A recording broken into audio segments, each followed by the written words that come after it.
Hello. If you came to my talk yesterday, thank you for coming to my second talk. That's a lot of me. I don't even know that I like being around me that much, so I appreciate it. Today, really no art projects today. We're going to be talking about Python performance. We'll be coming at it from an introductory angle. So this is aimed at people who know Python but really haven't done anything with performance before or are new to the concepts. This is some ASCII art of Sanic. If you don't know who Sanic is, the only real thing to know is that Sanic has to go fast, and as do we. So, like I said, this talk is for people who know the basics of Python, but aren't really super knowledgeable about what goes on under the hood of Python. This talk has no sick hacks. We are not getting leet. This is a talk about practical tips and introductory information about performance engineering.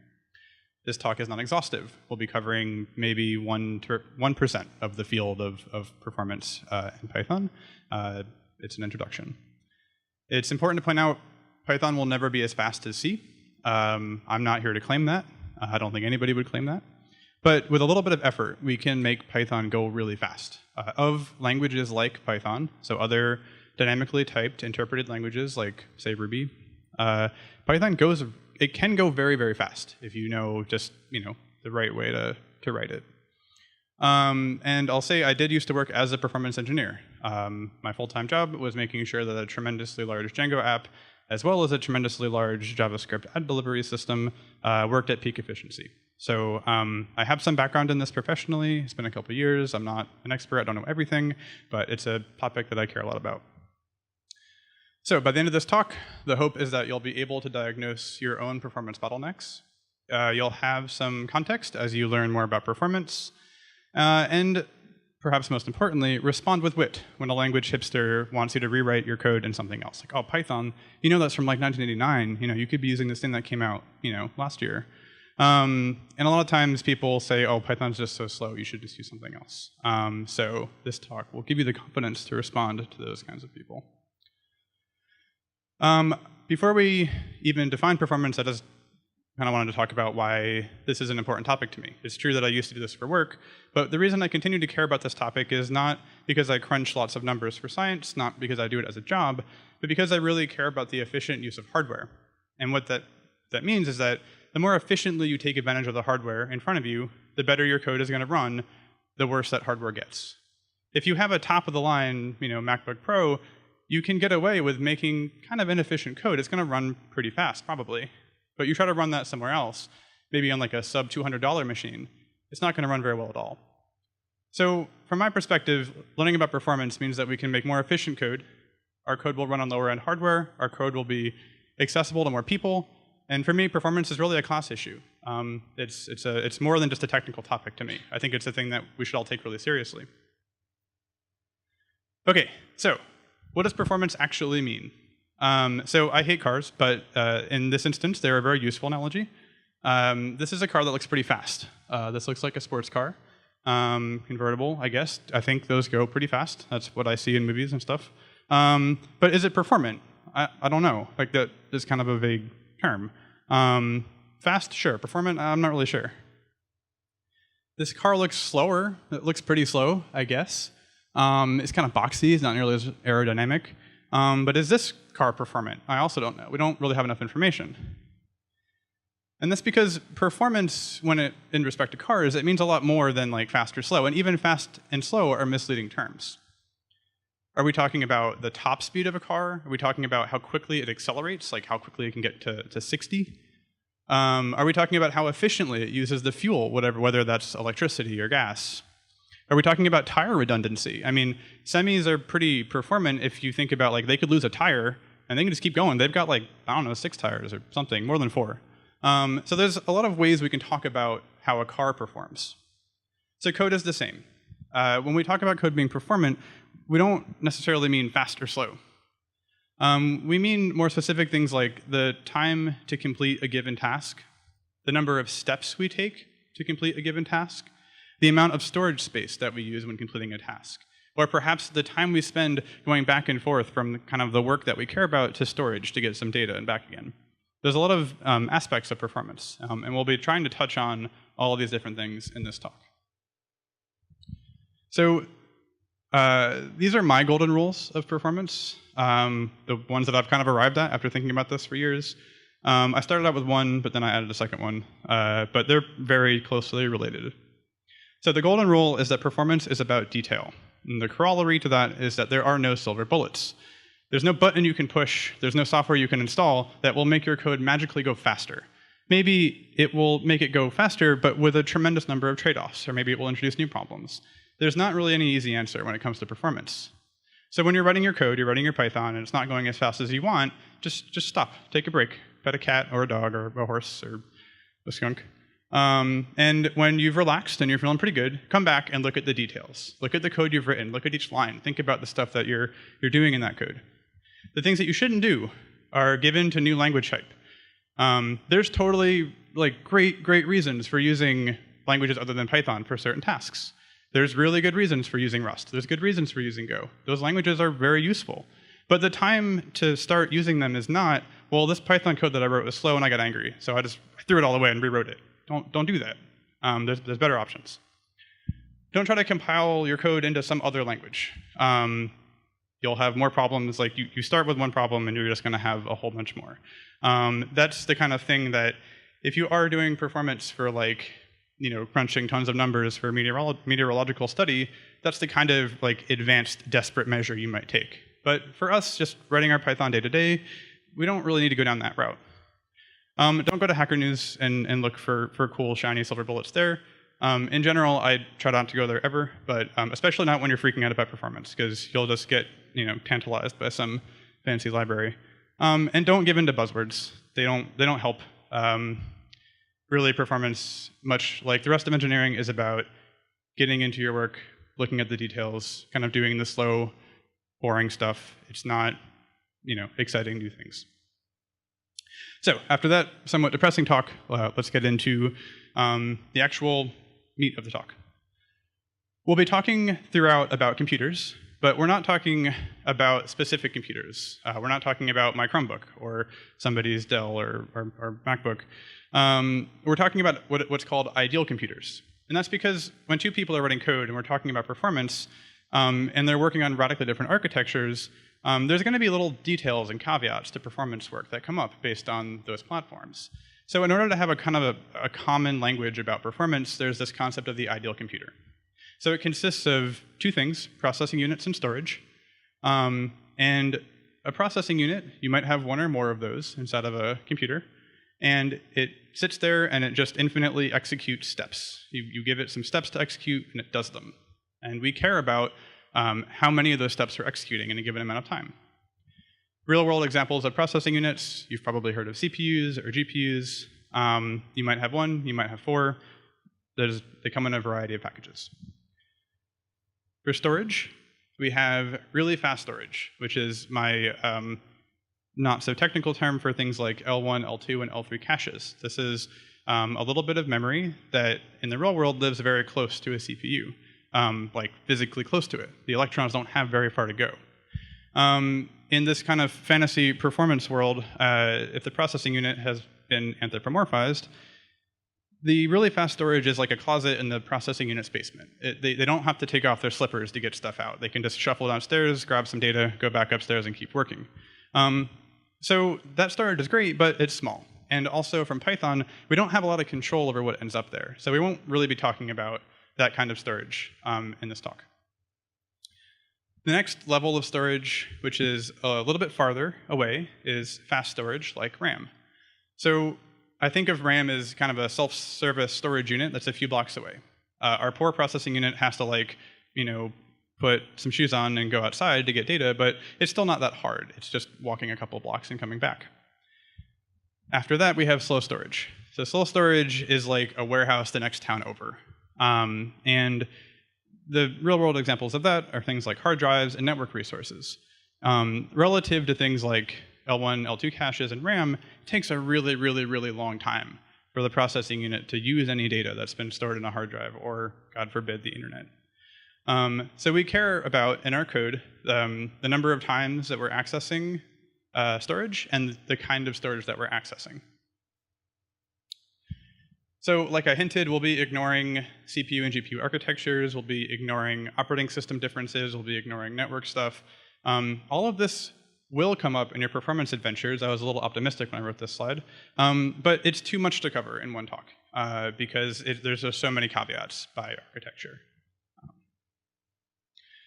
So useful terms. The two really common things that you start with when you have a performance problem are profiling and benchmarking. I see these terms get mixed up and interchanged a lot. They're very related, but they're also really different. They tell you really different things about your code. So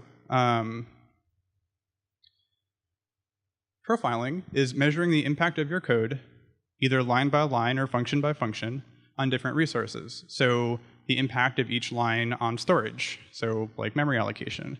The impact of each line on the processing unit, so like the number of steps that are being executed per line.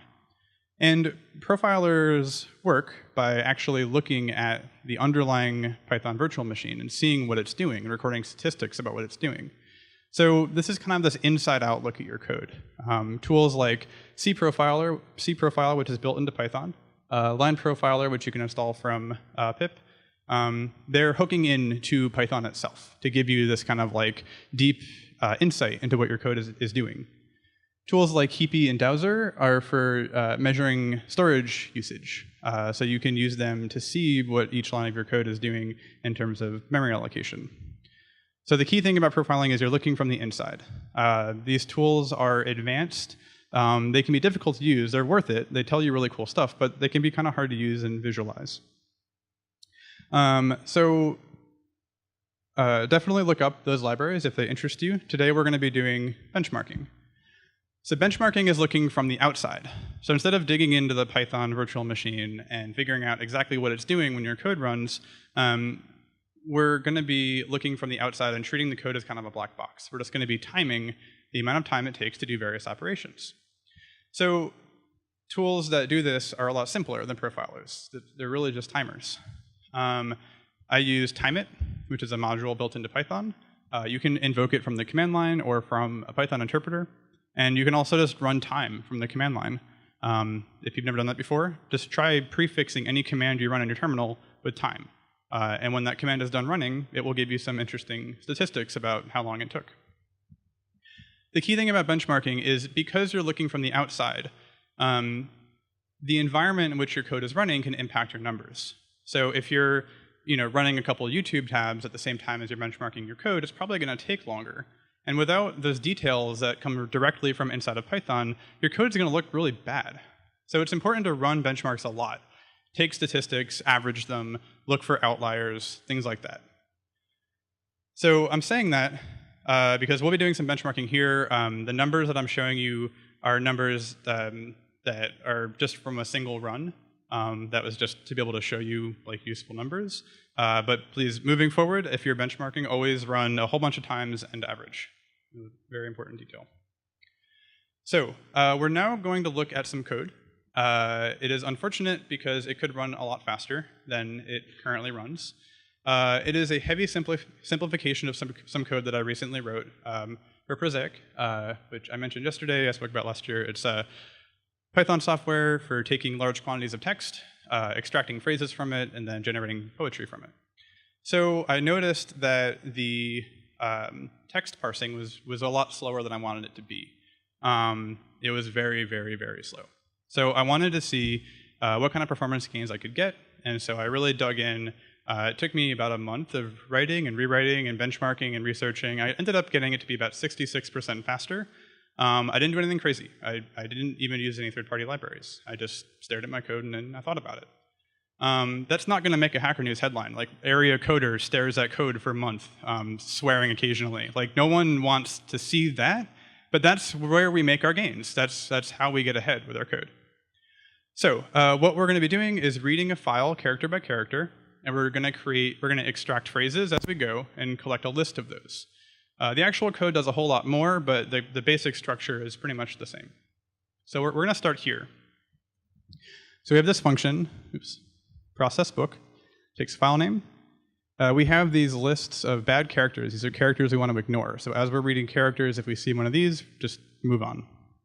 we have these phrase endings. So in the real code, there's a whole state machine that is paying attention to like what it's seeing and what it's seeing now. In this code, we just say, hey, we see a dot, whatever we've seen since the last dot, treat it as a phrase. So this is a pretty naive implementation, but that's okay.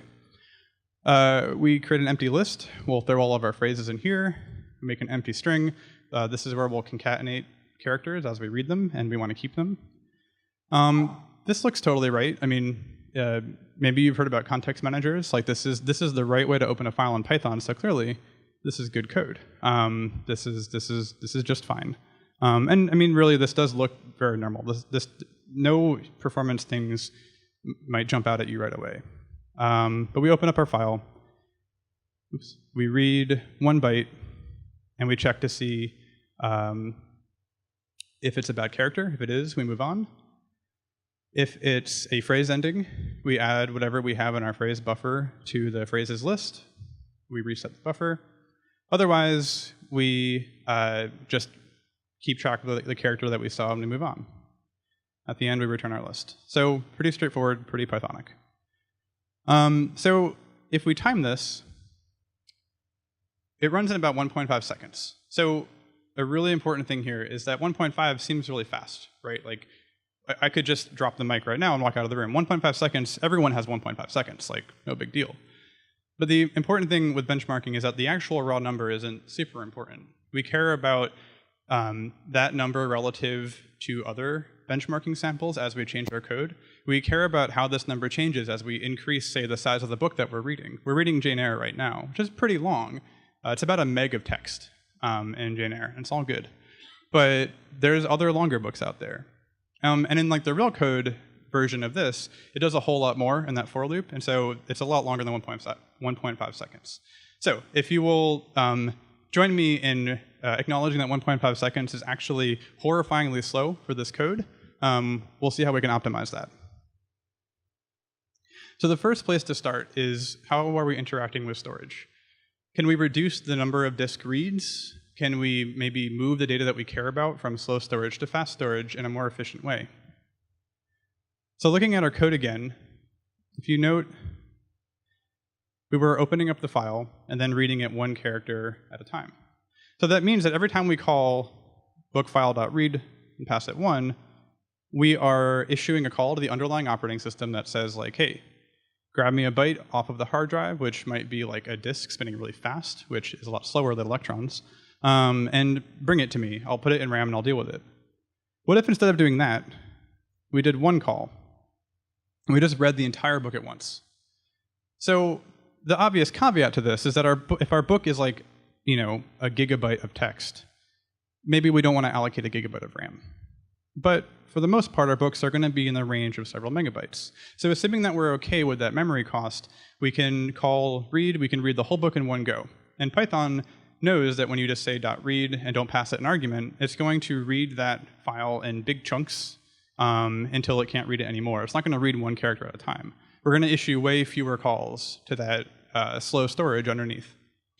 So now that we have moved our book from the warehouse the next town over to the storage unit down the street, things are going to go faster.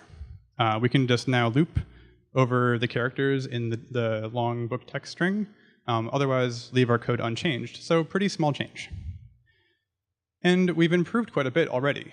We went from 1.5 seconds to 0.9 seconds. So that's a huge savings already. Thinking in terms of percentages, like that's a really, really big gain. If that wasn't 15 seconds, but 30, or 1.5 seconds, but 30 seconds, like we would probably be a lot more gleeful. But good work. That was a good start. The next thing to look out for are lists. Lists are very warm and fuzzy and comforting to me. If you come from a more restrictive and angry language like C or C++, you don't get these nice, very accommodating lists that have friendly operators like in and methods like append. So in Python, we like lists. They're like our bread and butter. But they have pretty dismal performance characteristics. So the kind of worst thing that you can do with a list is search it for membership. So are we doing that? We're definitely doing that. We're doing it twice, actually. And we're doing it twice for every single character in this book. So our bad character check, there's only 5 elements in this list. And when we run code like if C and bad characters, we're running at most 5 steps. Because Python isn't psychic. It doesn't know what's in that list. It has to actually read each element in that list and say, is C caret? Is it hashtag? Or octothorpe? Is it %? Is it @ symbol? Is it star? So that's at most 5 steps. And if we call that once, no big deal. But if we have 1 million characters and we call it 1 million times, that's 5 million steps. So our innocent, innocuous lookup in a list is suddenly hurting us really, really bad. So what can we do to fix that? The good news is Python also has sets. The cool thing about sets is that they're unique. And it might not be immediately clear, it definitely wasn't to me, why uniqueness would help us look stuff up in a list of things. But the way that Python maintains uniqueness in a set is when you first make a set, it sorts everything in it. And then when you try to add a new thing, it knows, because it's sorted, where that new thing would go, and it goes to see if it already has it. And if it does, it just ignores you and doesn't add it to itself. So that sorted aspect of sets means that we can look things up in there in roughly 1 step. So let's try using sets.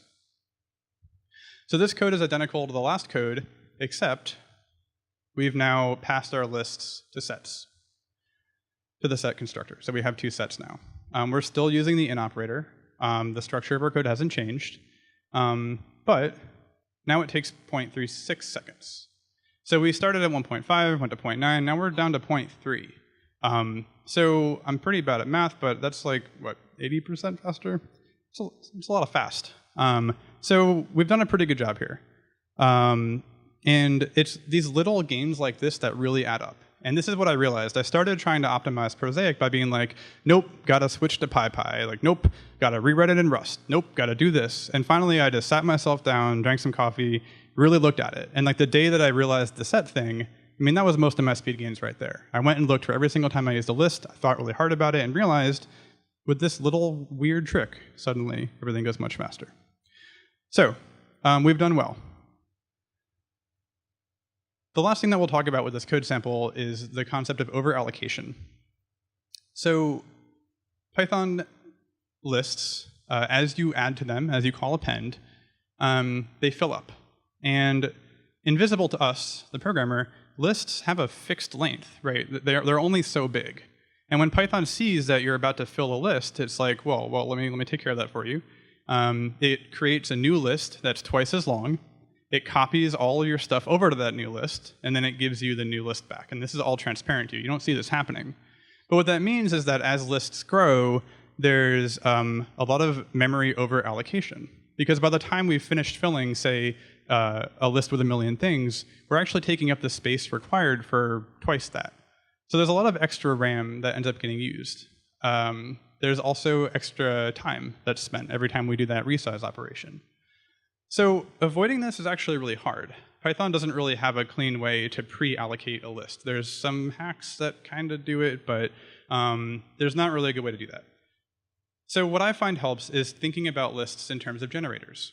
So if you haven't used generators before or haven't written your own, they're pretty easy. The idea is that if you have a function that would return a list, so just like ours, we find phrases, we put them in a phrases list, we return the list. We can use the yield keyword whenever we find an item that we want to end up in our eventual list.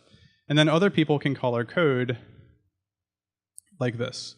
So for phrase in book phrases. And book phrases is a function that looks a whole lot like our other function. But now you'll note we don't have a phrases list anymore. Instead, when we find a phrase, we yield it. So when we call this function here, as we find phrases, the body of this for loop will run. So this function here, which is, I assure you, doing a very rad thing, is getting those phrases one at a time, and it can do its work, and we can move on. And we can avoid ever allocating that gigantic list full of phrases. Maybe we don't even need that gigantic list, ultimately. Maybe we do. The cool thing about generators is that there's not really a downside. They may not be what you want, because ultimately you may want a giant list. But if you can use them, they don't slow you down. If we benchmark this, we're still hovering in the exact same performance as we were building that big list. So Again, this number doesn't reflect the amount of RAM that we're using. So we're definitely using less RAM. But in terms of steps taken, it's roughly the same, which is good. So I want to mention two more things. The first is tuples. There wasn't really a way to use tuples in this example, but I wanted to talk briefly about them and their characteristics. So a tuple is a list of fixed length. It's immutable. You can't add to it. You can't remove stuff from it. And a really cool little detail about tuples is they're created much faster than lists. The underlying reason for that is for small enough tuples, Python doesn't have to talk to the operating system at all, and there's reasons why that is. But if you're in a loop and you're creating, say you're filling a list with other lists and you're creating those lists in your loop, it'll go faster if you use tuples instead. So it's a little pro tip, not a thing that comes up a whole lot, and they're only useful if you know exactly how many elements you want to put into your tuple. A really interesting characteristic of them, if you're confined to less RAM, is when you want to grow a tuple, we don't really grow it because it can't change. But what you can do is you can take two tuples and you can add them together and make a new one. The cool thing about that is it only allocates exactly the amount of storage necessary to create that new tuple, unlike lists, which, as we've seen, aggressively over-allocate. So again, small detail, doesn't come up a whole lot, but it's useful to know. There's definitely a meme on Stack Overflow of like, oh, your code's slow? Use tuples. That's not really true. Tuples are not they're not magic, but sometimes they're useful. I'll mention dictionaries. So for some reason in Prosaic, when I do that bad character lookup, it's slightly faster with a dictionary than with sets. This is a mystery of performance engineering. I can't explain why. When I benchmarked the sample code over and over and over last night while swearing at my computer, the sets were faster, like easy, super faster, in terms of looking things up. But be that as it may, dictionaries are very useful. They store information, and when you get information out of them, it's essentially one step. So if you're really, really desperate for speed up and you want to see if maybe you can squeeze even more performance out than you can with sets, you can try using a dictionary instead. Basically, the value you care about becomes a key, and the value of that key in the dictionary is like true or something like that.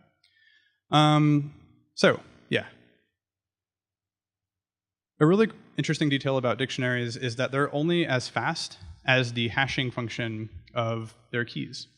If you're not familiar with how hashing works, that's okay. But the high-level view of hashing is that when we want to look up the name key here, we call a hashing function, we pass it the string name, and what we get back is a number. And that number represents a location in storage where we can get the value from. So essentially, the key is like a hint. It's a pointer into storage. And that's how we get that one-step property of looking up information. And a cool thing in Python is that when you're writing your own Python classes, you can write your own hashing function. So you can use your object as a key in a dictionary. That's pretty cool. But if your hashing function is slow, or if it has certain characteristics, your dictionary performance will just plummet really, really bad. So if you're in the business of writing your own classes and hashing them, just keep that in mind. So finally, remember that things that go really fast with small inputs can go very slowly with large inputs. If you've taken a standard computer science curriculum, like in undergrad or something, you get taught about this thing called big O complexity. I took 4 years of computer science. I forgot 90% of how all that stuff worked. And that's really fine. As a professional software engineer, you really just care about how many steps are getting executed in a given amount of time. And that's what big O really boils down to. And I like saying things fast with small inputs, get slow with large inputs. And that's really the ultimate thrust of that kind of study. A warning that I'll give is don't sweat the small stuff and don't do what's called premature optimization. If you're just writing a script that gets some tweets and replies like haha if the word but isn't one of them, you don't really need to worry about performance. That's not mission critical, it's not big. Don't freak out, because there's no end to that kind of optimization. You'll start optimizing a little bit of code kind of for fun, and then next thing you know it, you're pulling your hair out days later, still fighting it, because there's no goal, right? There's no when you're doing performance engineering, you want a goal. You want to be 10% faster. You want to be 30% faster. and you want to use benchmarks and statistics to reach that goal. So yeah, don't torture yourself with premature optimization. Like I've been saying, a little bit goes a long way. We got a really tremendous speed up in our code sample just by doing a couple of really small things. And finally, you can do it. Performance is a thing that anyone can do. It's not a mysterious topic. And like I said, it's just all about details. So that is it. I highly recommend this book, High Performance Python. It is my favorite book on performance. It goes way, way, way deeper into the guts of Python than I ever thought I wanted to go, but it's really interesting. And yeah, if you have any questions, I'm happy to answer them. Thank you.